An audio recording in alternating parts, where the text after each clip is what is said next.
On this week's episode of the Steam Deck Podcast, we're talking about which Steam Summer Sale games are worth your time with a little help from our Discord community.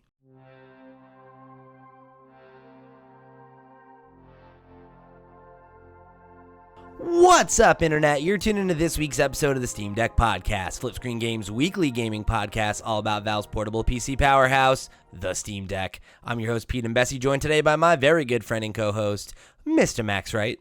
Ahoy, ahoy. Half Steam ahead. Half Steam, Steveless Steam. Steveless Steam ahead. There we go. Yeah, no Steve this week, so we've had to bury the hatchet. Yeah, the beef is squashed. Yeah, just for this week. Yeah, until he comes back, and Although, then on this show we are pretty, we're pretty okay on this show. I feel like the beef we squashed it as a bit like 2 years ago, and now it's cold. Maybe next year we should revive the rivalry. Yeah, we can do that. Actually, I've just realised it's June. Yeah, and we've not once checked on our predictions for this year. No, it's probably about that time. Yeah. Okay. That's where the competitive stuff really begins. Yeah, well, I got your name added to the trophy, and we're already halfway through the year, so maybe we'll just have to see if you win it again. And then there's a track record of you never ever sending me the stuff you're supposed to send me, so I'm probably never gonna see. Yeah, this that's trophy. true. That's accurate. Here's the thing: I've never seen the trophy either. Mailing stuff across the ocean, it's difficult. It's difficult. Yeah, that is hard. They don't love it. A lot of distance. Yeah, you go to the post office. They're like, you need this form. Then they tell you they don't have that form. They tell you you're not allowed to print that form out on the internet. And then you come back 6 months later, and then the manager tells you could have just printed it out on the internet. So, yeah, it's fun. And also, the post office is like a half an hour drive for you. I've got one. I can see it. At this point, I feel like I'll just come to the UK. I'll just bring a bag of goodies and maybe we'll play it that forms. Way. Definitely less forms. I already have a passport. It's fine.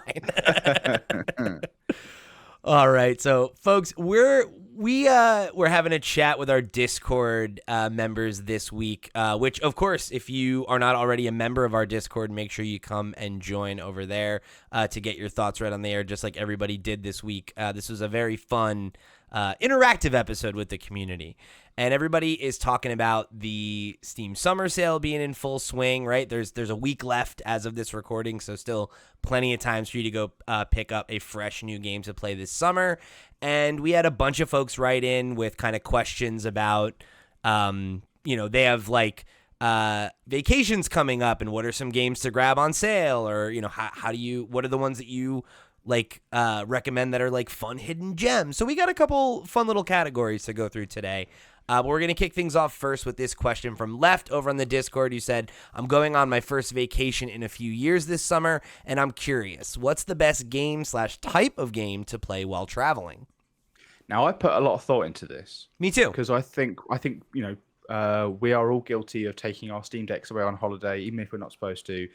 And I think I think if Steve was here, he'd say the same. There's a different type of game that we like to play on our holidays. For me, I need something that's going to give me long battery life. I don't want to be playing a game that's going to drain the battery in 2 hours if I'm waiting at the airport or I'm on a long bus or something, a coach or something. I want to be able to dip in and out of it. I want there to be sort of fairly low stakes, and also I'd like to be able to play it without sound. So I'm not having to put headphones on. I can sort of play it around a pool or whatever, or sitting around having some family time. But also I want something that's long enough to keep you busy for 2 weeks of in and out play, or something that's short enough that you can reasonably finish it on a journey or something. So yeah, I like that this is how you did it, because I also kind of metagamed it where I have a kind of an if-then statement depending on which kind of vacation you're on and what you're in the mood for. Why don't you kick us off then? Okay, sure. So I broke it down into two major categories that I'm interested to see if this vibes with you. Because I kind of have two types of games I like to get into before a trip, and it depends on the length of the trip, how much time I anticipate will be downtime, and who I'm traveling with, right? Yeah, sure. So if you're traveling by yourself, right? Or if you're traveling maybe with like just your significant other, right? Maybe just one other friend or family member, something like that. And it is like a smaller, more intimate trip where you imagine that there will be, long stretches of time maybe hanging out by the pool, or like maybe, if you're like me and you're a night owl, the folks you're traveling with are asleep at least 2 to 3 hours before you are, right? Or maybe you have like a really long plane ride or something like that, right? Yeah. When it's like that kind of vibe, I feel like you want a game that you can really invest in, right? And that to me feels like the same criteria that I'm judging by like what kind of book I'm going to bring on a vacation, right? Because if I know I'm going to have a 5-hour flight 2 ways, and I know I'm going to have at least an hour or two a night where I can, chip away at a game, I'm down to pick something that's like a little bit more of an investment and something that you can really like just dig into. So I got a couple games on that list. My first like kind of gut thought was Persona 5 Royal or Metaphor ReFantazio. Interesting. Both Atlas, long, turn-based RPGs, right? Very story-driven. And I think they might initially sound like a weird choice because they are such a big investment, but I think the jump in, jump out nature of them is actually really beneficial, right? Because they have that built-in calendar system. You kind of have these natural stopping points in the game, right? Where it's like, I get to the end of a day, right? Maybe I have an hour, right, by the pool or something like that. I could do a couple days here or there. I could get through a couple battles and, feel like I did something, right? And, if I do have like that 5-hour plane ride at the front of the trip or the back of the trip, that's a good chunk of the game you're going to get through, right? Like, that 10 hours could be a whole 10% of that experience, right? How long did it take you to beat Persona 5 Royal? Because I remember there was a whole saga of you playing that game, picking up in dribs and drabs, starting again. Yeah. How long did it take you overall? I think I put 130 hours into it, and it was... What's that in real life time? Yeah, How many years? It was over the course of 1 year because I started it, I think, either at the beginning of a year or something like that. And I remember I took a break about halfway through it, and I went and played Ghost of Tsushima, and then I jumped back into it. And again, I think as long as you pick a good stopping point in those games, they lend themselves to picking them back up a little bit later, because as long as you're like at the end of a chapter and you're like, right, the last thing I did was we stole this person's heart, or I went and rescued this town, or, whatever, right? Like you have that chapter marker in your mind, it's easy to kind of reorient yourself in the story and pick it right back up, especially because the combat is like turn-based RPG. It's navigating menus. It's not like something like, you stop playing Elden Ring for a couple months and then you're like, oh dude, I'm cold. I have no muscle memory. Yeah. And it's easier, I think, to reorient yourself back in it quickly, which I like. Trivia fans, comment on the YouTube, beneath the YouTube video, if you can tell me what year it was that Pete played Persona 5 based on the clues that were given in that speech. There we go. Interesting. Yeah. I will say, Metaphor also like a fairly new game that I wouldn't be surprised if many people, if you didn't get it when it came out in the fall last year. It's on sale right now for $41. Pretty good deal for a fairly new game. Deal. 35 over here in the UK. You could probably get it cheaper on CD keys, not to take money out of Steam's mouth, but yeah, it's £27.89 that is. So, you're looking at a good deal on a lot of game, aren't you, really? Yeah, and one of my favorite games of last year. I think I've gone the opposite direction, where I'm going for short bursts, low commitment. I got games like that too. And a Persona is a big commitment. I think I would lent more into, these are games that I've specifically remember playing on a holiday, or have found to be great companions when I'm on a holiday. Things like Vampire Survivors. We all enjoyed that in 2022. The game plus all the DLC, everything is under £10 at the moment, or just over £10, I think, on the sale. Balatro, obviously, game of the year 2024. So that was my number one choice for my second category, which was games to kill time with. Oh yeah. Now that's it. And you will lose days to Balatro if you let yourself. Yeah, I'm currently in the process of like I think I've mentioned this on the show where like I'm playing it on Game Pass on my computer just because I want to get all the achievements. I It's nearly so bought it on much Switch fun. so I could do that. I said to my boss, I was like, I've only got one achievement left that I can reasonably get. Maybe I'll buy it on Switch and then just do it all again. Do it again for the third time. I also was thinking like bursts of gameplay. So what's better than a roguelike? You know, Dead Cells, fantastic roguelike. A lot of DLC, a lot of content, but also feels kind of meatier as well. Same way that Hades does. Hades is a great shout. Hades is currently 66% off at £7. Hades 2 is also on sale, but it's also not finished. So I'd say, like, you know, catch up, play Hades. It's If you £7. haven't played Hades, go and play that, and then yeah. get into 2 when it hits 1.0. Yeah, you got you know, hours of content there. Even things like Stardew Valley, you know, there's a lot of game there, but you can also come in, like you say about like Persona, come in, do a day, tend to your crops, tend to your cows, go and like, you know, give a battery to someone to make them fall in love with you. Just like, but then when you're done doing that on your holiday, play some Stardew Valley as well. You know? Exactly. Yeah. It's perfect. That was on my list too. And this is like one that anecdotally is like a game I think of when I think of vacation, because the first vacation that my now wife and I ever went on when we were dating, it was before she had her own Switch. And I was like playing Stardew Valley on our vacation, and she was like, "Oh, what's that?" And I was like, "Here, do you want to try it?" And then I did not get my Switch back the entire rest of the trip. And I was like, "Great, I'm glad I brought books." That was actually when I read Jason's first book, Blood, Sweat, and Pixels. Yeah, that was that trip. It was a fairly new book at the time. I got a lot of time with Vampire Survivors on my first trip with Kat, and the way I got around being able to play loads of that is that she was like, "Oh, I bought my Switch and I bought Animal Crossing, but I'm not sure I want to play it." And I was like, "Well, have you played the DLC for Animal Crossing?" And she was like, "I didn't know there was DLC." So I just bought that for her and then got to play so much Vampire Survivors because she was just completely lost in that. So that was a lot of fun. So I had a couple others on that side of the fence that I think are fun to shout out and are a little bit like stylistically different than what you discussed. I had 3 that came to mind for me, which are Shovel Knight, Celeste, and Super Meat Boy, which are all games I'll start a fresh run of. Like if you go on my Shovel Knight profile on my Switch, there are 3 or 4 different runs that are what vacation I was on and the year, and it's just like, let me see if I can speed run it before the trip's over. Great shout. Fun. I always do a Shovel Knight, or I'll just pick one of the games, like one of the, because there's so much content in Treasure Trove. Oh my god, yeah, it's ridiculous. You forget that there's 5 full games. 5? Is it 5? 5 full games. With Showdown, it's 5, I think. Oh, then I'm talking like 4 full campaigns. Then I guess I'm looking at the amiibos to try and remember. Yeah, I think there's 4 full campaigns. You've got the standard campaign, and then you've got Spectre Knight, King Knight.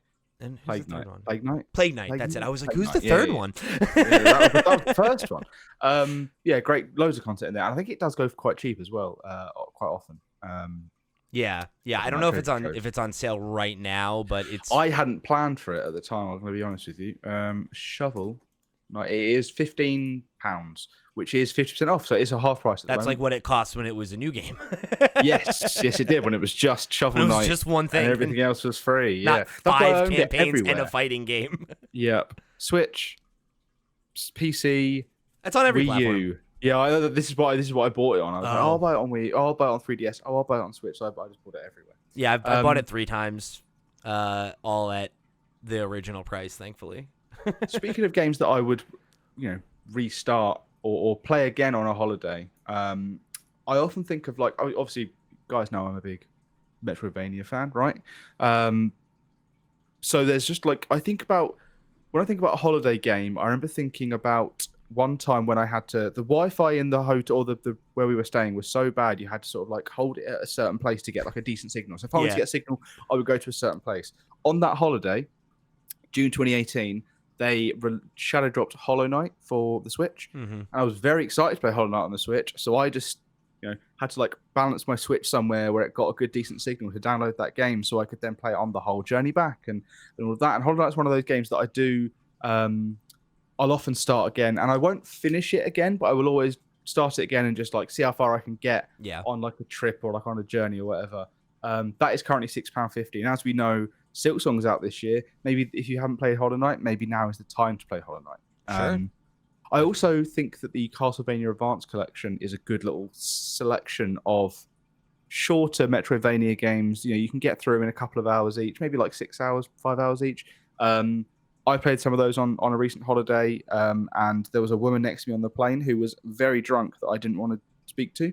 So I had my headphones in. I was trying to play Castlevania, but I could see that she was like describing what was happening on the Steam Deck screen in an email. She's on a plane, so I don't know who she sent it, but she was like writing an email saying, now he's fighting there's dolls, and now he's in this spooky dungeon, and now blah, blah, blah. I was just like looking down every now and again, like, I don't want to engage with this woman, but she's really in my space with this this narration of my life.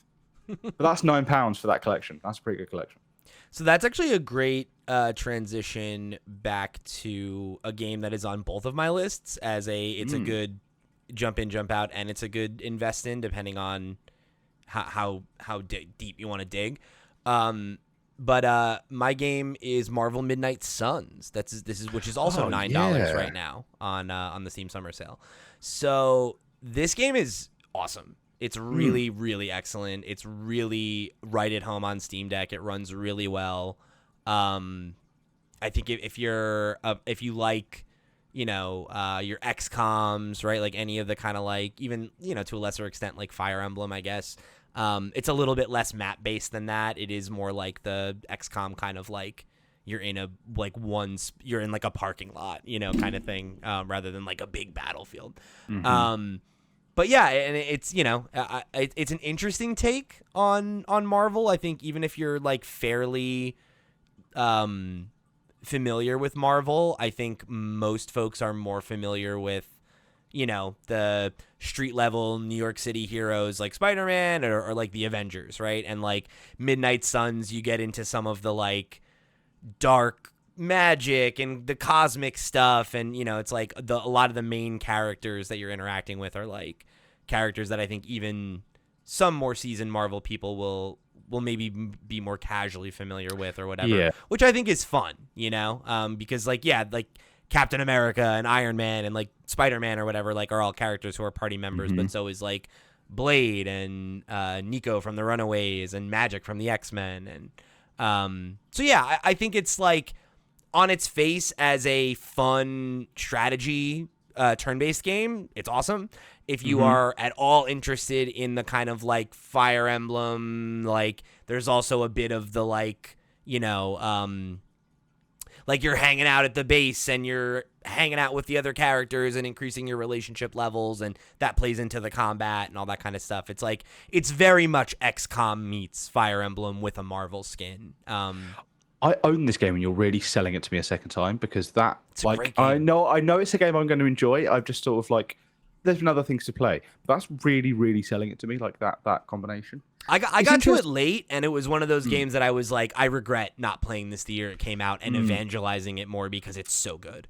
Yeah, I think it's one of those ones that didn't do as well as the studio probably would have liked, but it did. Critically, it was very well received, but I don't think it sold exceptionally well, which is a shame because it's a really good game. You know what you said a minute ago about like people being more familiar with like street level heroes and the Avengers and things. It's interesting how the MCU has changed the, I guess, the characters that are showcased more. I was thinking about Marvel Alliance 3 the other day, and the things that you go through in that. You go from there's like an Avengers-y bit, and then you go into like the not the Immortals. Who are the ones that live on the moon? The Inhumans. The Inhumans, and then there's like a Thanos bit, and it's all a lot of this stuff is MCU based. When you think about all MCU style characters, Guardians of the Galaxy, and all that stuff. When you then think about Marvel Ultimate Alliance like 1 and 2, it would have been a lot more like X-Men. It was based Spider-Man, on comics, all the stuff that that was popular at the time, and now now people are more aware of these characters like the Guardians of the Galaxy. They are taking a more front and center point in like video games are a more broader way of getting into this stuff. I think that was the thing that appealed to me about Midnight Suns approach, was that it like in the same way that like if you ever played the Neversoft Spider-Man game from the 90s that was on like the PlayStation 1 and the N64. Oh yeah, I do remember this. It was based on comics, right? Because there wasn't a popular Spider-Man movie out at that point. Yeah, there was a cartoon, but even that was more in line well, no, it's not really very in line with the comics. It takes quite a few liberties, but either way, there was less like non-comic book popular media to base things off of, so everything was more rooted in that. And this kind of feels like a throwback to that in a way that I think is fun, you know, at least for me as like a guy with that that frame of reference. So your mileage may vary on whether or not that's something that appeals to you, but I think if you fuck with Marvel characters at all and you like a turn-based RPG, you like XCOM, you like Fire Emblem or whatever. Or you like definitely card deck builders too. Apparently, there's some deck building elements in there as well, right? that is kind of like the way that like your characters, like the individual characters, like all of their kits get built out by you getting these new cards through the different like things you can do in the base. It's like basically you'll come back after a mission and there will be like an opportunity to socialize or explore the grounds or whatever. And then in the mornings before you go on a mission, there's like a bunch of little things you can do to like, unlock new cards and upgrade your stats and everything like that. It's got a really good gameplay loop in that way. And yeah, I really dig that game. It's so much fun.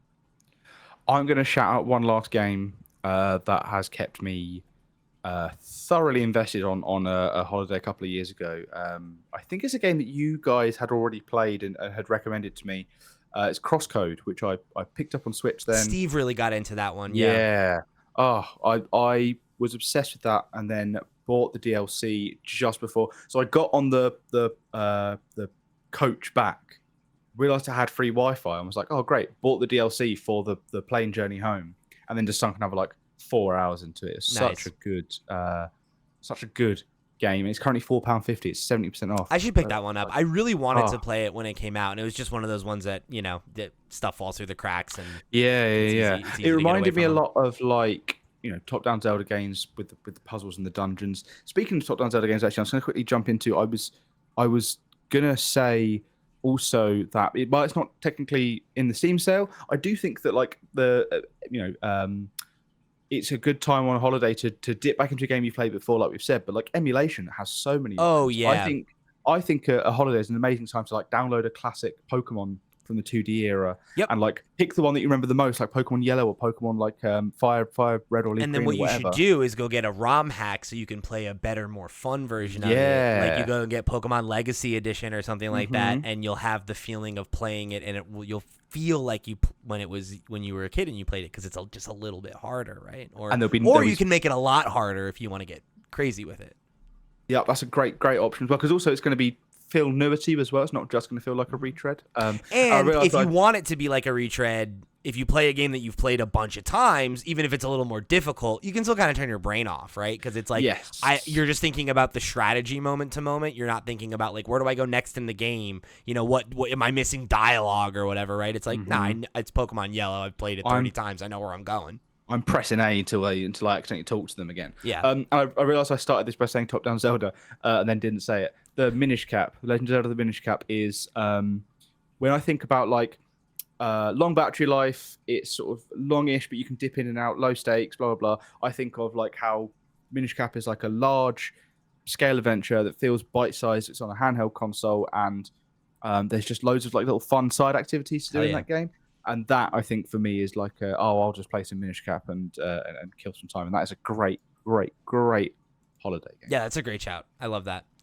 I have a couple other in the games to invest in category that we don't need to talk about a ton, but I think they're just other games that meet that criteria for me. And it's generally like this is a like open world game with like a lot of side quests and things that you can like kind of chip away at your own pace, right? Which is like, I'm thinking something like Elder Scrolls the Oblivion remaster that just came out, or Skyrim, right? Or like Fallout, something New Vegas.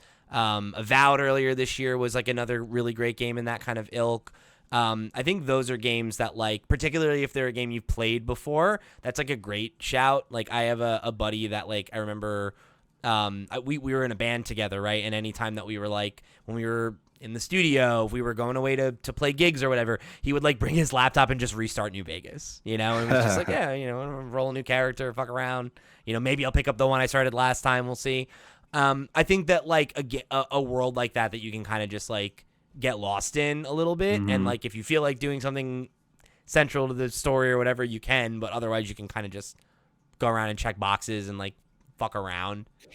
It's also in that sweet noughties game, like sweet spot, where you can get you can whack up the graphics to max. Yeah, and get like a nice mod performance. the hell out of it, have good performance, good battery life, and really like enjoy it. Every single time you start to describe what the game is before you say it, I try and guess in my head what it is. I've not been correct once yet. So okay. Let me throw one more out there then and see if you guess this one. Okay, so it's a story-driven game.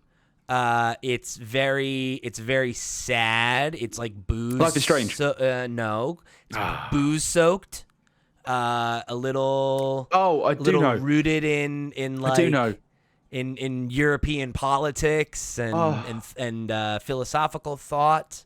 It's about the drunk. There's the one with the drunk police officer who, and I'm pretty sure we had this conversation a couple of weeks ago where we were trying to think of the name of this fucking game. It's Disco Elysium. Disco Elysium. Yeah. Oh, you got it. Yeah. Booze soaked. The big. Yeah, booze soaked. What game would you describe as booze soaked? Yeah, I think that's another one, right? Where like if you're down to like if you're looking to engage with a narrative, right? If you are in that like sweet spot of like my partner goes to sleep 2 or 3 hours before me while we're on vacation.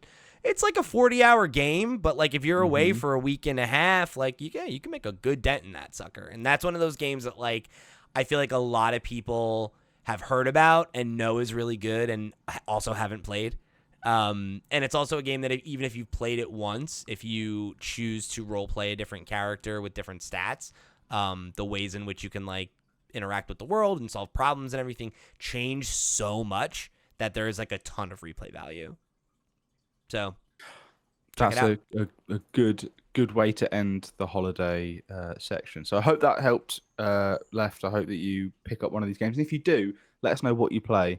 That's a fun little competition me and Pete can also have. I love that. We see who had the best suggestions. Oh man, holy shit! Final Cut's 90% off right now, so you can get that for $4.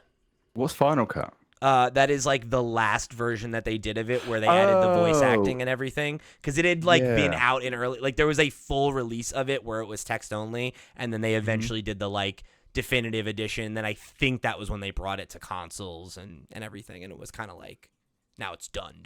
Mm-hmm. And the voice acting is very good, so you want that. You don't want to miss out on Kim's voice. Play the game. Play the game. All right, so we got another question here, pulling from the Steam docket, which remember, if you want to write in and get your thoughts read on the air, you can join our Discord, or you can go over to flipscreen.games and drop us an email. Or you can leave a comment on the episode if you get it on YouTube or whatever. Although the guarantee that I will see that in a timely manner is less than the other two ways that you can. I always check. So, yeah. Okay. I always check. Max has you. So, Voodoo Vic wrote in and said, my girlfriend recently got a Steam Deck and she loves it. Awesome. Love to hear that. Making us a Steam Deck couple. I was wondering if there was some hidden co-op gems that you guys know of. Also, would local co-op work for emulated games? Great question. That is a great question. I have, again, split this up into categories. I've got 2 categories. Okay. I've gone entirely local, where I, there are options, I guess.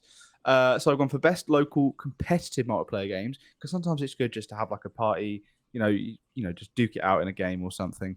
And I've also got best local or online co-op games if you do want to do something together. Gotcha. Okay. These are I have kind of a mix of both. I tried to err on the side of like this is a game that I have lots of fond memories playing with the person in the same room. That was where I tried to err on that side of things. Yeah. I think it's a shame that there are so many games that I think of in this category that aren't really playable like that. Like Gears of War, like 2 Horde mode, for example. You can't play that on PC at all. You have to play that on an Xbox with Game Pass. Maybe when they do the Play Anywhere stuff, you guys play it then. But that is like such a fun. Spent hours playing that. Sure. I'm sure there are, or like COD Zombies. Like some of the COD Zombies aren't really playable on the Steam Deck in that way. So I do. Shame. You called those two things out, and I have a similar thing on my list that I'll throw out there, Oh. which is I really love Firefight from Halo. The one that I played the most was ODST back in the day. Okay. But I believe there is definitely a Firefight mode in the Master Chief Collection, which I think you can pick any rule set from any of the Halos that are in that. I don't quite remember. Okay. It's been a minute since I've played it. But that's a similar vibe of like Nazi zombies or whatever, where it's like it's a horde mode. It's you and however many other cooperative players, and it's like wave 1, wave 2, wave 3. Yeah, love play that until shit. play until you can't, right? And manage your resources, make sure you're counting health packs and all that kind of stuff. I love that. I didn't realize that was an option. I've got the Master Chief Collection, so I'll definitely check that one out. They're so much fun. Yeah. That was like, I think back of like games I played a lot when I was like a teenager or whatever. And I had one of my very good friends, Armando, for a long time. We had like a ritual of like Friday night, we'd go hang out with all our buddies or whatever. And then we'd go back to my place and we'd play horde mode for 2 or 3 hours or whatever to see how far we could get, Order a pizza, get some beers in, play some horde mode. I remember that as well. That was, Hell yeah. was a big thing I used to love doing. Hell yeah. Yeah, it's a great time. So if I'm thinking like, I'm gonna start with the co-op stuff then, seeing as we're on that vibe of Okay. getting together, hanging out together. I think you cannot go wrong with Portal 2. I know it's an old game at this point. I know it's probably been played to death by a lot of people, but you also might be the kind of person that's only ever played Portal single player. So to have Portal 2 and have a full co-op like mode, pack full of levels and puzzles you can only play with another player. There's probably loads of content you might not have seen, and I do believe you can play it split screen, or you can link up your Steam Decks over the internet to do Portal 2 co-op together like that. So I think that'd be great in the same room to do some Portal 2 co-op. Love that. For £1.70 as well. It's a ridiculous deal. Yeah, that's like, it's so funny how cheap those become during a Steam, where they're like, yeah, our games are $1. Yeah. Okay, great. Speaking of which, I'm not going to complain. one of the ones on my list for that is Left 4 Dead 2. Oh, yes, that was another one I was thinking of. Yeah. All timer. Like it's that's such a fun co-op experience.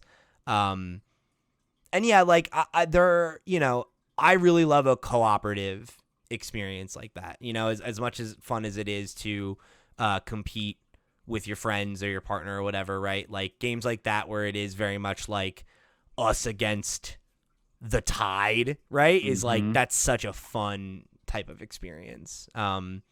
And yeah, I think Left 4 Dead is just one of the best ones for that. The Borderlands games are similar as well, right? And you can just co-op them and sort of, throw yourself whole at thing. it like Yeah. that. Yeah. I've just thought of another category now. All of like the survival games like Valheim or Grounded and all this stuff. My my very good friend James, him and his wife will play a survival game together, and they'll do huge like hours and hours and hours of these games, and a lot of them seem like they play Palo together, they played all these games together, and I hadn't even considered those when I was thinking about this. So that's a whole other category that you could probably find a load of them on the Steam sale if you were to look. But yeah, so the last two I want to call out for this kind of game is A Way Out and It Takes Two. They're both Those are the next two on my list. There we go. They're both very cheap. They're both playable, on your own systems. They're both playable in split screen. Just really good. I'm glad that I can't remember the name of the company now. Is it Hazelight? Hazelight. Yeah. They are really championing. They've got their niche. They're championing it, and they're doing it in a way that is very impressive. And like exactly what you're getting with these games. It's just like fun. They're just having loads of fun with it. You can have fun within the game. It's not like what is fun is you playing the game together. It's also you not playing the game and just dicking about. When we were playing A Way Out, we were just walking around playing all the little games. We were just like, playing with each other as much as we were playing with, engaging with the game. Yeah, absolutely. Which I think is really fun. And they're both very cheap. A Way Out's £5. It Takes Two's under £9. You do the maths for what that is in other currencies, wherever your currency might be. Cheap. It's affordable. Cheap, affordable, yeah. And also the fact that you can buy one copy, download the free copy, and then you don't have to buy it twice. You only have to buy it the once. Yeah, you could get both games. You could get both games. You could buy one each. So whoever draws the straw has to spend £9. You draw. You spend your £5. That new one too, Split Fiction, which I haven't played yet, but it's supposed to be really good. Yes, it is full price, but it's supposed. My brother's playing through it with his girlfriend at the moment, and they're having. Nice. She's not a gamer. He's had to sort of coach her through it, and I think he does a lot of the challenging stuff. But it's still something they can do together. That was the thing I tried to keep in mind too. Was like I tried to give a range of some games that I think are like more new player friendly in that way. Not that it sounds like that's a problem here for Voodoo Vic. Like it sounds like his girlfriend is already pretty. She's bought a Steam Deck. Right. So it's probably not that same issue, but I think that's like a common thing that a lot of people who are gamers and are dating someone that isn't one. It's like I want to share the hobby with them, but like it's not the easiest thing to penetrate, right? Like I think there's a lot of like I've been playing video games for a long time, like privilege isn't the right word, but I can't think of a different one where it's just like you start at such an elevated like I fundamentally understand what these buttons usually do, right? I have that like second hand I'm fluent in it. I'm fluent in the language, right? Like I know things that make sense to you, like you can move and jump at the same time to jump forward, as opposed to I've done the moving, now I do the jump, right? Because it doesn't, it's not a natural press two together thing. I had a situation like this where I was teaching a friend to play Mario Kart, right? And they were like, "Oh, which stick steers?" Right? And it's like, "Oh, right, like I don't ever have to ask that question." Yeah, left is what you use to move, right is go. how you swing the camera. That's every video game works that way, right? Or every modern video game works that way. So yeah, I tried to have a couple in mind that I think like speak to that as well. Just in case anybody listening, is in a similar boat with somebody who is not a regular player. We already talked about it earlier in the vacation section, but I think Stardew Valley is a great answer for this because you can do a co-op farm. Co-op. Yeah. And I mean, if you're not somebody that's like into combat or like you're trying to get comfortable navigating an overworld and getting used to what buttons do and stuff like that, it's just lower stakes. It's less pressure, right? And I think that like that's a thing that it is a very different way to play when you're playing co-op, but I think that also, if you're somebody that has put a bunch of hours into it, it'll breathe some new life into the game for you as well, which is fun. I really want to play the new Fantasy Life for that sort of reason. I was a big fan of Fantasy Life on the 3DS. Now the new Fantasy Life I is out, and the reviews are saying it is fantastic. Chewy's really been enjoying it. I really would like to get lost in that. And also there is co-op, but it's a shame the co-op isn't, as fully fledged. I think you can just sort of like visit people's, similar to Animal Crossing, where you can visit and help out a little bit, but you can't like do the full experience together, and it's such a shame. So another indie I wanted to call out that I think is good in that same conversation is Untitled Goose Game. That also has a fun co-op mode, and does it? Oh, okay. Similarly, is like I think low stakes, right? Because it's like the point of it is to screw around and make trouble. So I don't think there's like you're not punished for not being good at it right away, which is nice. Yeah, there is something to be said about like a. Do you remember games like Human Falls Flat, and there are other sort of like physicsy style, like sandboxy games where you're sort of given like a rough guide, but it's the two of you just dicking about most of the time. Like, look at this funny thing that's happening. Oh no, I'm falling. You have to help me up, and then you just that sort of thing is inherently fun. Me and my friend played some. We downloaded the co-op mod for Elden Ring, seamless co-op, and we were just dicking around. Just like, oh, what if I jumped off here? What if I hit you here? Blah blah. It's fun to have a space, like a playground, I guess, like Sea of Thieves kind of thing. The actual, if I was to play Sea of Thieves by myself, I would hate it. Playing with a bunch of friends, you're all pretending to be pirates. You're all just like, oh, you're off to the high seas. That's just fun. Every time I've played it has been for an audience, right? Because it has always been like, oh, like let's jump on with a bunch of people and play, and it's like it's fun though, right? Like that's the fun part is the like dicking around with your friends and like screwing, like somebody's trying to bring something back and you're not helping, and it's like it creates these like chaotic, goofy moments or whatever, and that it's a good time. It's inherently fun. Agree. Another style of game I wanted to shout out was, I think, the classic side-scroller beat 'em up is another great co-op game. Yeah. That's fun for people of any skill level, right? Some that immediately came to mind for me, Castle Crashers is probably my personal favorite in the genre. Made by the same, it's the Behemoth. It's the team that did like Alien Hominid back in the day. A lot of like former Classic Newgrounds people. games. Yeah. Yeah. Castle Crashers whips, and it's still a ton of fun 2 decades after it came out. Whenever it's old at this point, but it's a really fun game that there's a lot of content. There's a lot for you to do, and it's fun to play more than once and unlock new stuff and get back into it. And then I think if you're, if the person you're playing with, maybe if there's like an IP that they're particularly interested in, there was obviously the Teenage Mutant Ninja Turtles Shredder's Revenge recently was really good. There's the Scott Pilgrim versus the World game. From Power Rangers one. Yeah, from that same team. There's that Marvel one that's coming out later this year. Yeah, there's a lot. I'm loving. It's not a genre I really engage with that much, or if I do, it's not like for a full game. But I love this trend of like bringing back old IP in a way that like, and also I'm a big fan of pixel art, so it's nice to see this like high quality, like 90s style arcade style pixel art coming back. The Marvel one looks good. The Power Rangers. This is just stuff I liked as a kid that I'm like, yeah, I'd like to do this. Play these games. And they announced the sequel to the Scott Pilgrim one too. Now that I'm thinking about it, that they just revealed that at Summer Game Fest. Yeah. Oh, I missed that. Looks really cool. It's got a new soundtrack from Anamanaguchi. It's like, I'm into all that. So yeah, I think that's one where like if you don't have a good answer, like Castle Crashers, definitely the one. If there is like if the person you're trying to play with or whatever is like really into one of those IP, then jump into one of those. Absolutely. I would like to now talk about the opposite. If you don't want to be friends and dick around and have fun together, you actually want to hate each other. Oh, go on. I have one more cooperative one, and then one that I think is a good like transition into the one. Transition me, baby. So for another like interesting co-op game, Baldur's Gate 3. I think not a thing a lot of people think about. You can play the entire game in co-op. You can like sub in player characters instead of using the like in-game companions and stuff.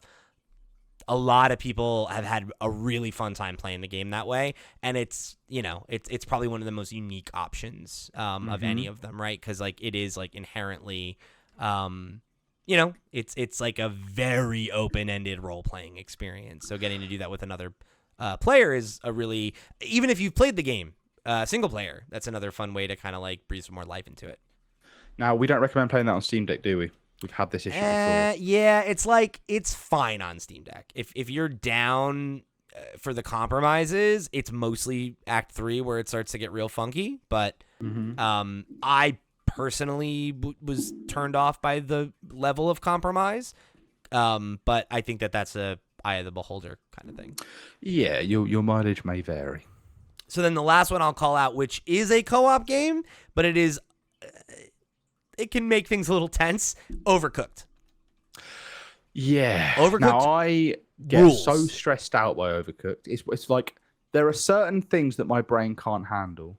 Overcooked is one of them. I was just getting such a tears that when Kat had seen on TikTok that, hey, a good way to see if your relationship is strong is play Overcooked together. Yeah. Like, play Overcooked. I want to see a test relationship. And I was like, do not do this.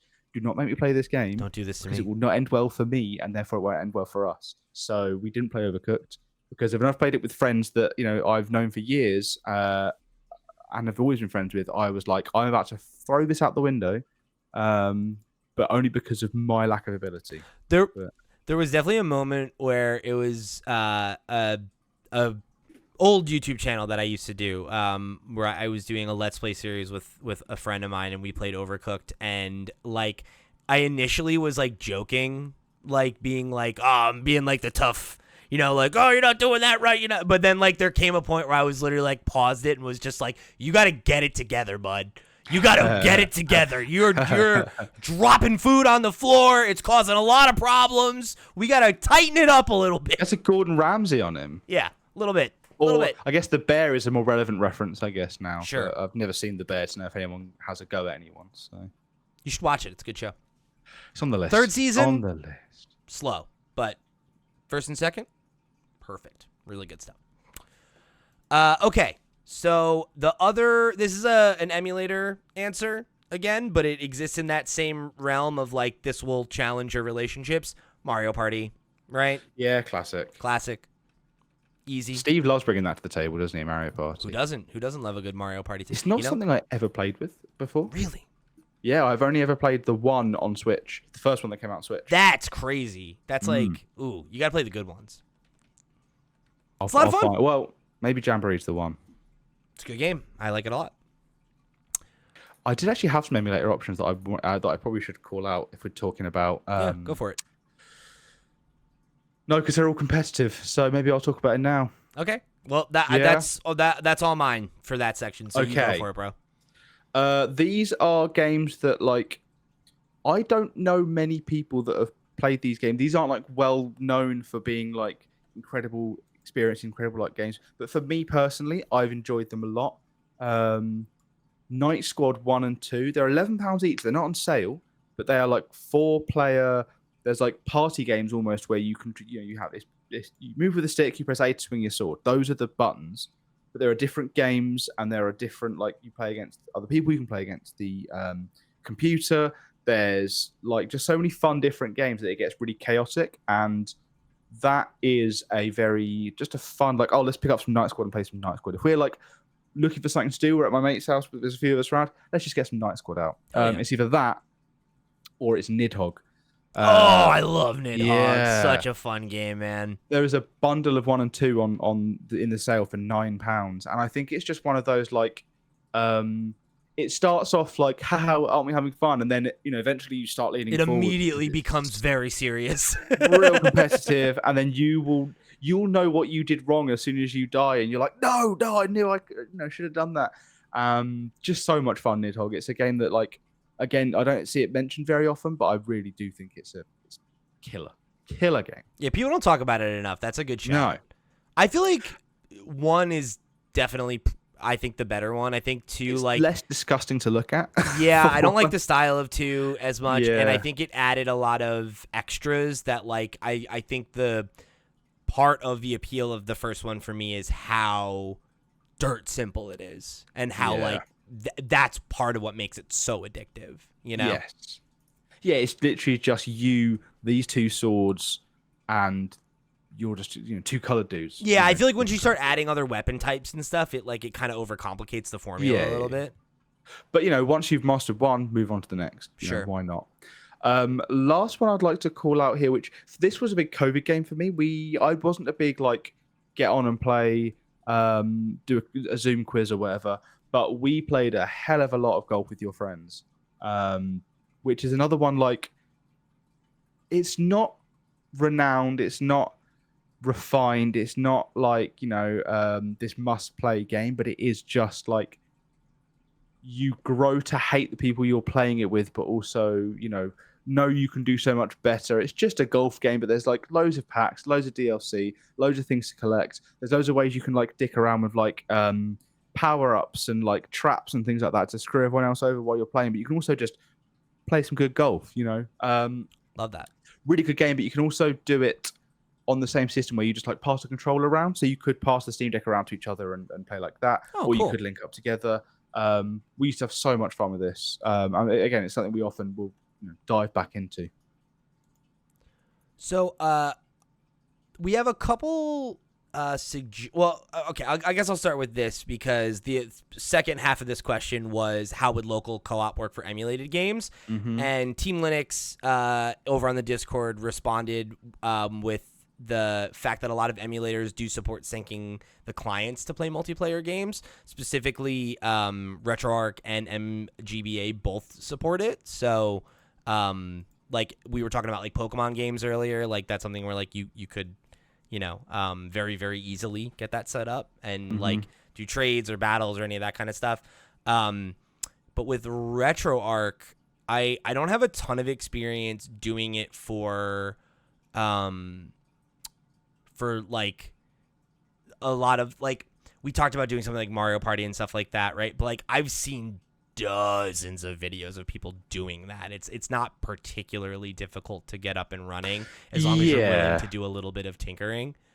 Yeah, you just have to be on the same. It helps if you're on the same network, and you can just basically like, oh, we're both on this network, and you connect up, and you can do, what while Pokemon, for example, is link cable stuff, and you're basically connecting two systems together. In RetroArch, for playing like Mario Party, or in Dolphin for playing like I don't know, Double Dash or Smash Bros. Melee. Their games I've got listed down here. I think you can do it so that you sync your clients in a way that you're both playing on your own screen, but you are playing on the same system. You're playing local co-op on different systems. I think that is what Team Linux 01 says.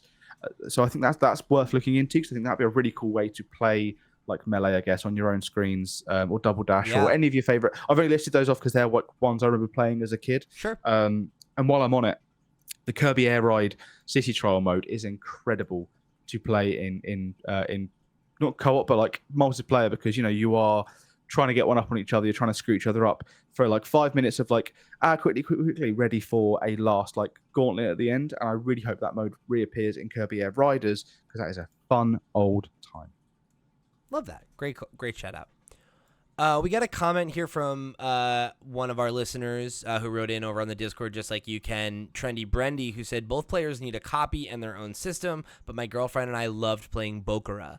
So I looked this one up. It is currently 70% off, so you can get it for like under $2. Or you can buy a bundle where you get 2 copies, and then oh no, it's with the sequel, I guess it looks like, Bokura Planet. Well, either way. So yeah, you can grab this 2 copies of it for under $5. And it is pretty interesting. It is a, quote, exclusively 2-player puzzle adventure game that makes you question your reality. And it looks like you don't necessarily see things the same way. So you have to like constantly be communicating with the other person,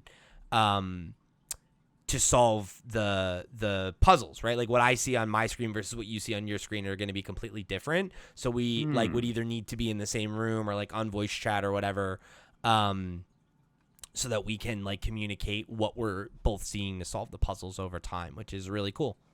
That is interesting. I love that. Yeah, I looked at this too. I think it's a really cool, especially to get 2 for that price as well. It does look just like a unique experience. I love the art style as well. It really has that sort really of like beautiful pixel art. Yeah. Yeah, but in like a really simple way. Yeah, really nice. Yeah, I love it. So thank you to everybody who wrote in with those questions and suggestions. We are going to jump into our suggestions for hidden gems from the Steam Summer Sale with some more contributions from you in the community. Both Shitty Foo and Turfil both wrote in with a bunch of games that they picked up, and then we both have a couple of games that we want to recommend that you consider grabbing yourself. But before that, a word from our sponsors. This episode was made with support from listeners like you on patreon.com/flipscreengames. If you enjoy our podcast, supporting us on Patreon will help us spend more time making content and get you access to Patreon exclusive perks like early access to ad-free versions of all of our podcasts, and exclusive content like the twice monthly After Dark podcast, where Steve and I will share funny personal stories, play games with each other, and more. And my daily Patreon show, The Daily Checkpoint, where every day I'll spend at least 10 minutes answering your questions or sharing my off-the-cuff thoughts on what I'm playing and what's going on in the video games industry. If you like what we do and want to go above and beyond to show your support, head over to patreon.com/flipscreengames today. And we're back. So let's kick things off with our listeners lists here, because there's a couple games that I know we've both played here or there that we can comment on, and a couple that I know I haven't played. So Shitty Foo had a really good, fun pick of games here. I was reading this through and I was just like, yep to every single one. So we got SteamWorld Dig 2, Blasphemous, Axiom Verge, and Batman Arkham Origins. Fun. SteamWorld Dig 2 was on my list because it's under £1 at the moment. That's crazy. Such a good game. It's just, it was like an early Switch game. I remember playing that early on the Switch. It's just, they took the original SteamWorld Dig formula, flips it on its head, and it is a fantastic game. I think it's a shame they haven't done another one of these specifically. But yeah, great shout. Same for Blasphemous. Second one's out as well. Also a good time. I remember you were really into that one. Yeah, massively. Axiom Verge. Second one's not so good, but another just a great shout. also just like super cheap as well. And Arkham Origins is, I think, the only Arkham game I've never played, but I respect. That's the one It's that was there. made by WB Montreal. I think it's like Think it's so, yeah. the kind of the unfortunate black sheep of the Arkham Yeah, it's franchise. not seen the same as the other ones. But it's the, a good game. Like Yeah, oh yeah, yeah, it's it probably fun, is. Yeah. and I think it gets an unfair bad rap. And I would have loved to see them continue down that rabbit hole of like obviously like the last two at bats week we got fucking Suicide Squad killed the Justice League, and then this team made that shitty Arkham Knights game, and they were there was just a leak I think like a week or two ago that was like this team was working on a game that was going to be about like two Batman, and it would be like old Batman and then Damian Wayne, and it's a shame. I wish that this game had been better received at the time, and they would have been more willing to let that team keep going and let Rocksteady move on to something new. But alas, but a cool list and like a good spread too, right? Like the genre breakdown there is pretty diverse and interesting. Yeah. Well, it's a 3 Metroidvania, so that's why he's got my vote. All right, so then Turfle wrote in with another list, which is there's a couple games on here I'm not familiar with. Like the first one is AV Assembly. I'm guessing that's a game about building ships, like airships of some kind or planes. But maybe sounds cool. I'm thinking birds. Oh, sure, okay. I'm guessing. It's planes. It's planes. Yeah, of course it was.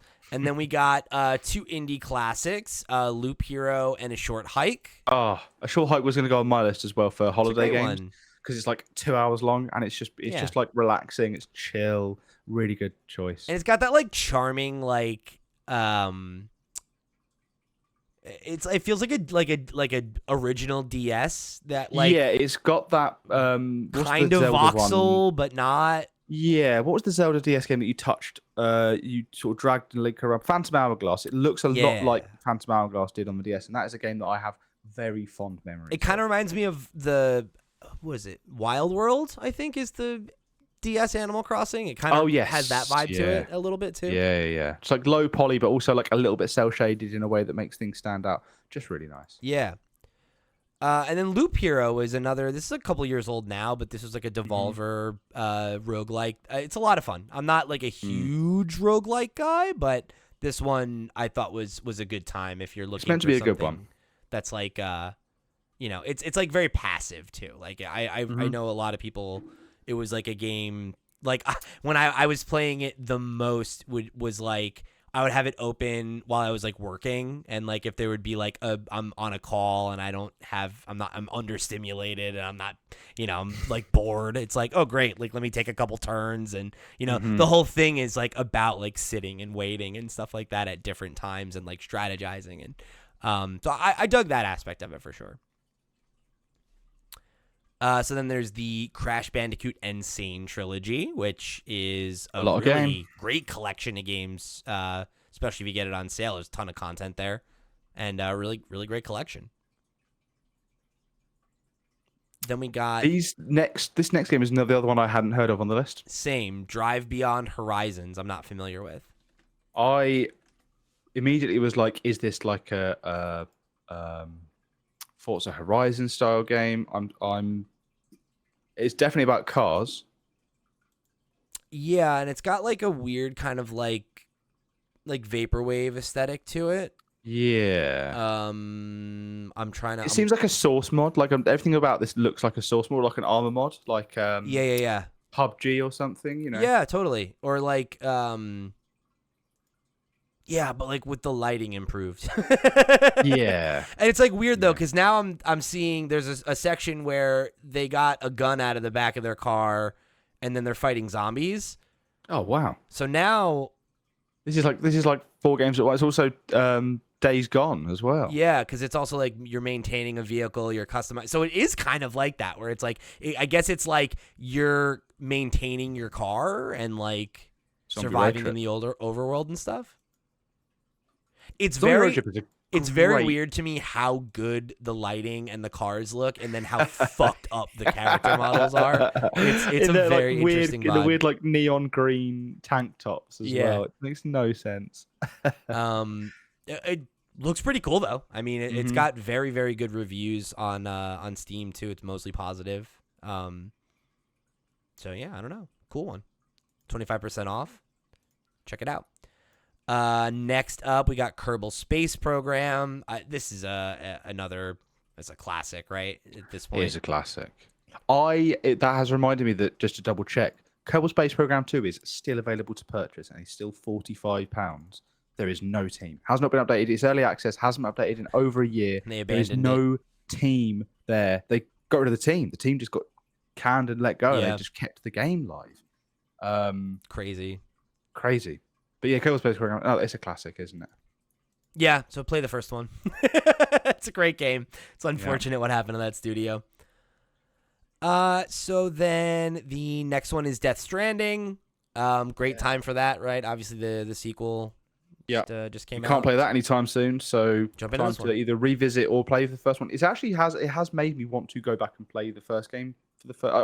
I think I must have started it on Epic Games, but I am tempted to give it a go properly. If the rumored Switch 2 edition is real and it doesn't run like shit, I'm tempted to try this on Switch 2.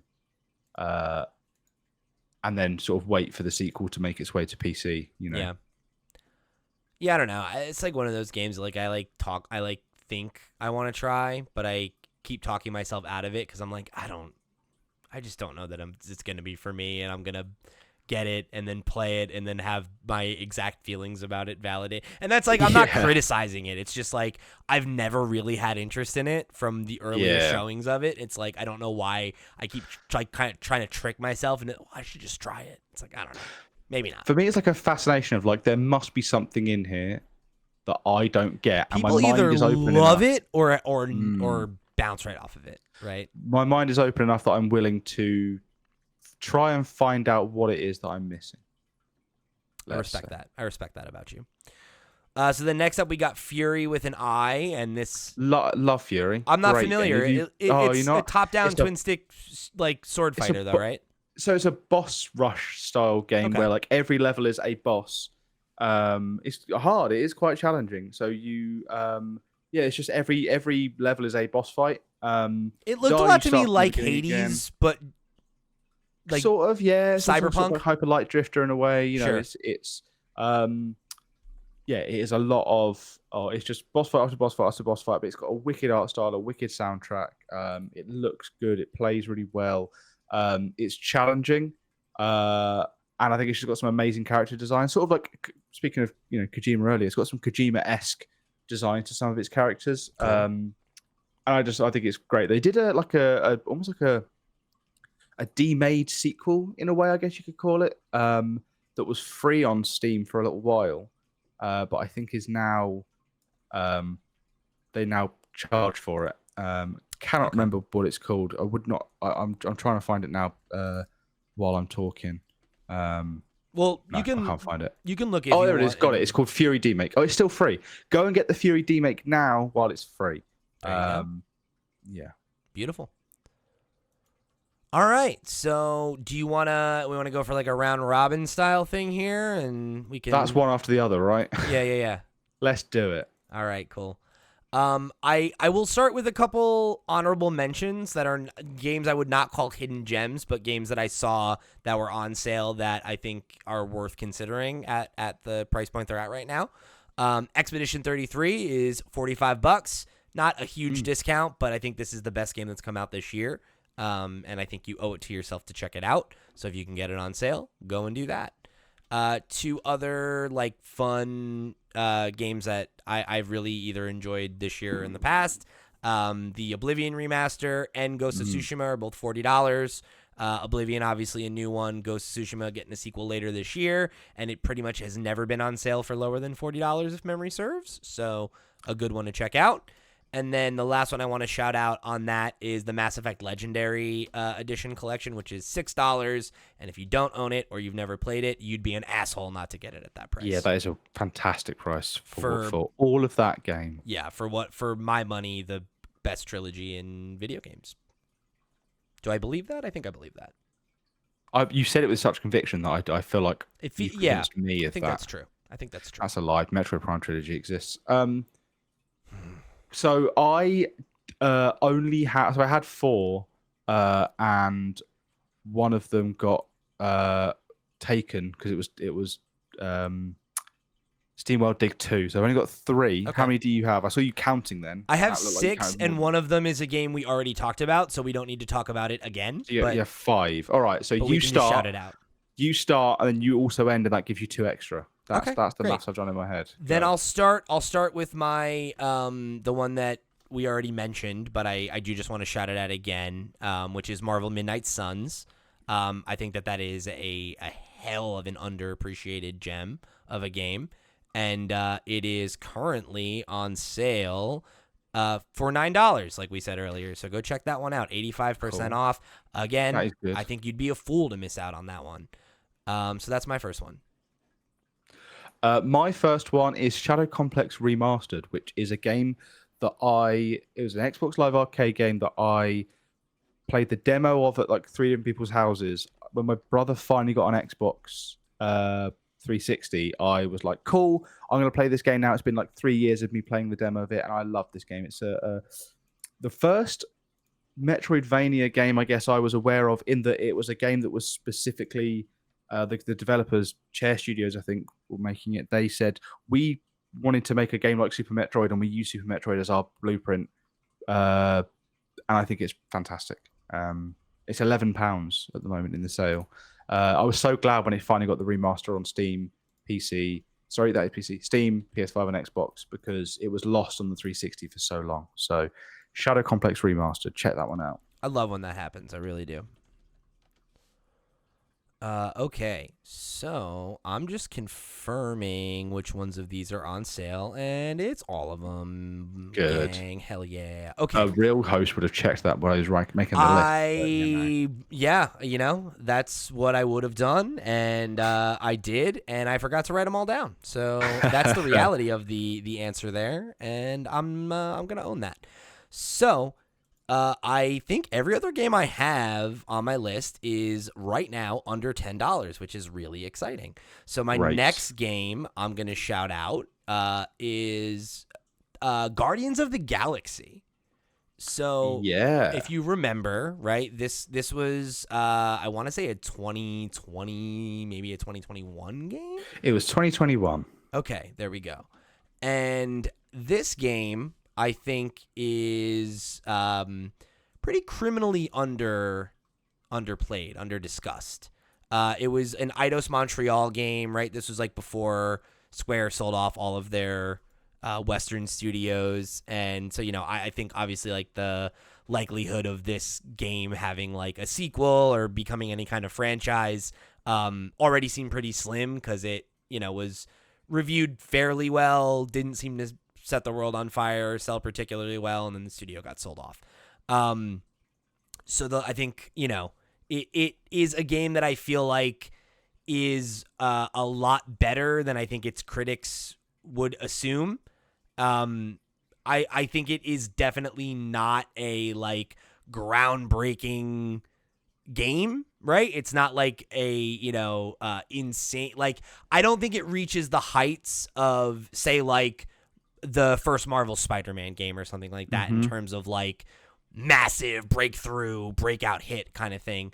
And I think it's a really fun game with a good script and like fun performances from the cast, and it has a lot of charm to it. And I think if you're somebody that, like, again, right, like similar to the pitch I gave for Midnight Suns, if you like Marvel and are like kind of burnt out on the MCU, or like the MCU influenced take on any of the major characters, this is one that I think feels more in line with the comics. It calls out a lot of like obscure cosmic Marvel stuff, and there's a lot of like C-D list characters that if you're a big dork you'll be excited to see and things like that. But yeah, just like overall it's like a fun ensemble based, like story driven, like not open world, not like it is a more linear AAA action style game. And I think if you vibe with that kind of game and are interested in the IP, this is a game that you'll end up getting a lot out of, because it's just a kind of game we don't really get anymore. Yeah, They're very few and far between. It was fun. I think I bounced off the combat more than anything, and I also did feel like it.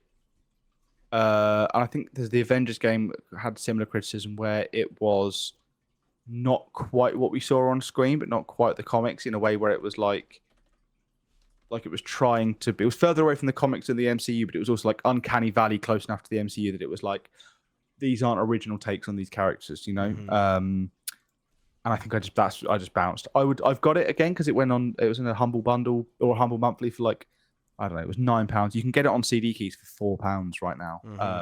Yeah, it's crazy cheap. So yeah, probably worth it. It's a shame we're not going to get any more of it. It's a shame they don't have a chance to like try again, or not that it was bad, but like nail it a second time. Come up with a sequel that refines it. Yeah, it's a game that definitely felt like it would have benefited from a sequel for sure. Yeah, but that said, I did really enjoy it, and I think the thing I remember saying about it when we discussed it, like in our Game of the Year conversation, was like, yeah, it's like a 7 out of 10 game that I liked, like it was like a 9 out of 10. Yeah, I think there's a good 7. There's something to be said about a good 7.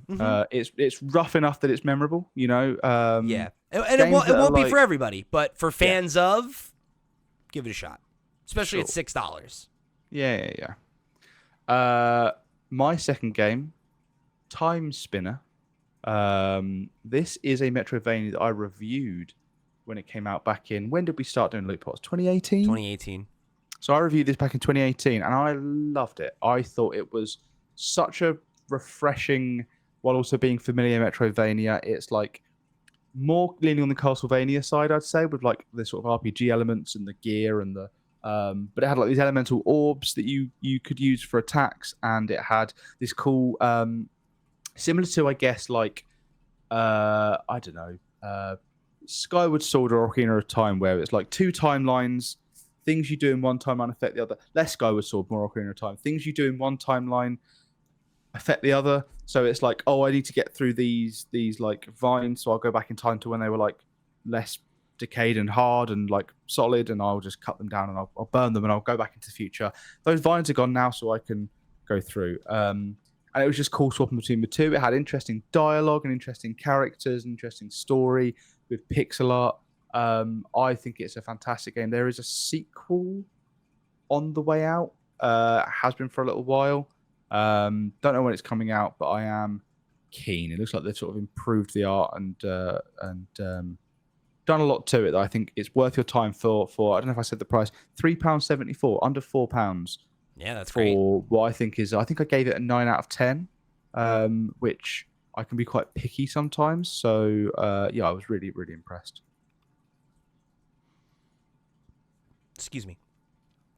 So let me think. Which one? I'll go with the cheapest game on my list next, which is Party Hard. So this is a now I think 10-year-old game. It's got a sequel and everything, but the first one was the one that I really connected with, and it is the kind of elevator pitch of it is that like you are a like serial killer, right? And you're like at a party and you need to like kill everybody at the party without getting caught by another party member. Can like if somebody sees you, they can go call the police, or like somebody can react and try to fight you. And it's like it's very much this like tiny sandbox experience of like you're in this space, it's moving, there's all these moving parts that are going to be like actively going and interacting with everything in the map, and you just need to solve the puzzle, right? And it's like a little different every time. There are like a couple different like modifiers, like different levels will have different like interesting things you can interact with. There are like different characters that you can play that have slightly different stats and advantages or disadvantages, that sort of thing. But it's one of those like very, very simple arcadey formulas that's like, it's really fun to play if you're bad at it, and it's really fun to get good at it and master it and try to chase those higher scores and everything. Sort of like top-down Hitman, or what's the top-down? It's similar, like you're moving through a room, killing people, and if you get killed once, you start again at the beginning of a level. You kick down doors, and you Mullet Magic? No, that was the 3D one, right? The first person one. This is A 2D the same style. But it's Oh, 2D. Hotline Miami. Hotline Miami. Yeah, that's the sure. one. Sure. Yeah. Similar vibe. Not as like high octane as that. Like it is a little slower and more methodic. It is more like you want to hide, you want to wait for somebody to come into the area that you're in, or you want to create chaos in this one room and then sneak out a window and go hide somewhere else and things like that. So yeah, it's like I think it's a little more like a puzzly kind of experience, but definitely I can see why you would draw that line between it. Good game, really good game. One that I think about fairly often. How much did you say it was, sorry? It's $2. Oh, bargain. This is my last recommendation. I believe this was on one of my Game of the Year lists.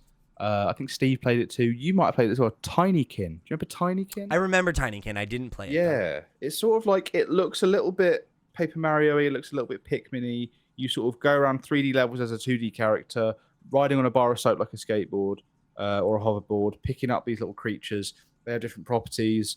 You know, you throw them at obstacles or enemies to solve puzzles. There's like 5 or 6 levels. It's just really charming and really fun, and the art's really nice. It's just a good time. It's £5 or under £5, around £5, and it's just really good, really nice. I think it's a good, affordable, fun experience. I played it around sort of between Christmas and New Year's, and I got a good couple of days out of it. Would highly recommend giving it a go. Runs really well on the Steam Deck. So beautiful. Okay, so this one's a bit of an outlier on my list, but I do want to shout it out. The Stanley Parable. It's $10 right now. This is one of my favorite games I've ever played. It's a very subversive experience. It's very like, I think it is one of those games that I would suggest you, if you have not played it, you should play it. And if you don't know anything about it, don't learn anything about it. Take my, take my word for it that it is a very interesting, dynamic, exciting game, one of my favorites, and that you should just go into it cold and allow your experience with it to be whatever your experience with it is. And that's all I can really say about it, aside from the fact that it is both one of the funniest and one of the most disturbing games I've ever played. So take that for what it is. Go check it out. I got 2 more I want to shout out. One of which is Duck Game.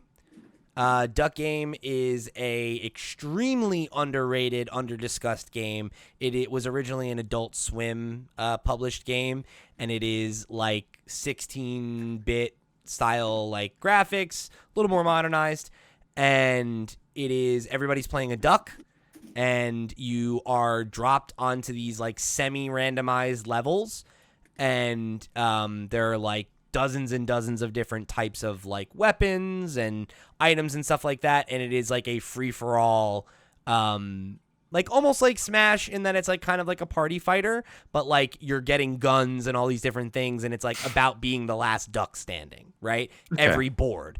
And basically the first person to win 10 games by the time they go to, because there's basically be these like interstitials where it's like every several matches they'll show you who, like, where people are on the ranking. And if you're the first to 10 when one of those happens, you win. But if somebody else is tied with you, then it just keeps going until somebody is in first place when they break 2 check scores. So it's like an infinitely replayable game. I am excited to play it at every party or anything where we're playing video games. It's a game that I always try to get people to jump into and play for a little while, because it's just a blast, and it has such a insanely good soundtrack. It's like such incredible chiptune soundtrack. And yeah, like Love a good chiptune soundtrack. It's so good, dude. It's so good for a game that like most people have never heard of, right? It's like, why Remind is me this of the name again, sorry? Duck game? Duck game, okay. Everyone should play it. It's a blast. And even if you don't check it out, go check out that soundtrack. $10.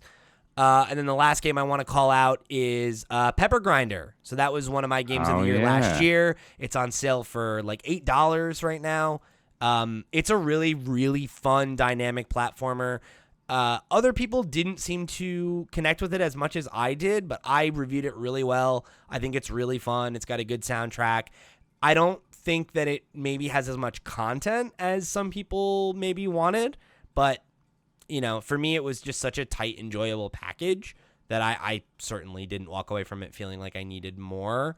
As much as I wanted more and was down for more, it was like, yeah, cool. I'll see you in the sequel, right? Was kind of how I felt about it. So yeah, I think pick it up on sale and you certainly won't be disappointed. Good selection. Good selection, everybody.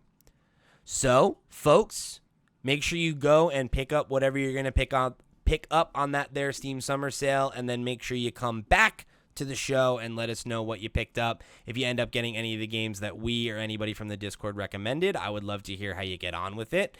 And if there are some other hidden gems that you think are missing, guess what? Head over to the Discord and start the conversation over there before the next episode so that everybody can know what you think they should go pick up. And then everybody can go and buy it and not miss out on the sale.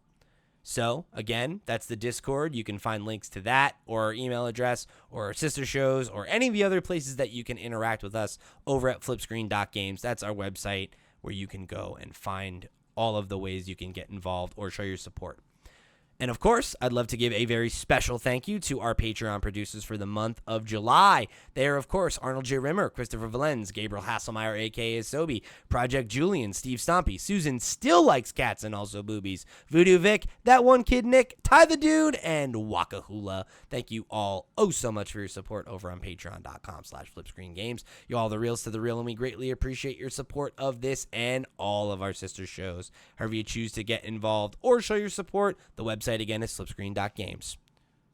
For the crew, thanks for joining us for another episode. I've been Pete. He's been Max.